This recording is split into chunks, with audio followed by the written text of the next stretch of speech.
Tulong persona ang nai-record na lugadan sa salpukan ng truck asin pribadong tricycle sa barangay Malasugi, Labo, Camarines Norte. Alas 8:30 nin banggi kaining Martes, Pebrero 11. Kabali sa mga lugadan ang tricycle driver asin ang duwa kaining lunad na kapamilya na enterong residente kan barangay Kamambugan parehong banwaan. Basado sa inisyal na investigasyon, may importanteng lakawan mga lugadan kan masakop nin daan linya kan truck na nauli sa indang pagkakadiskwido. Tulos man silang ipigdalagan sa Provincial District Hospital kan man nagresponding kabuang kan MDRRMO Labo. Pinasok po ng tricycle yung linya ng truck.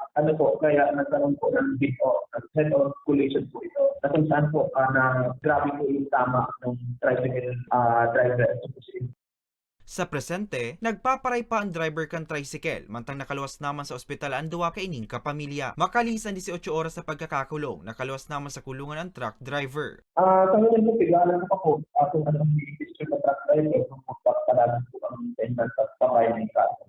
Katakod kaini, liwat na nagtaunin pagirumduman ng otoridad sa mga motorista na perminanggad na maging responsable asin alerto sa pagmamaneho nga ni iwas diskwido. Para sa mga baratang tatak Bicol, Hercules Barbacena.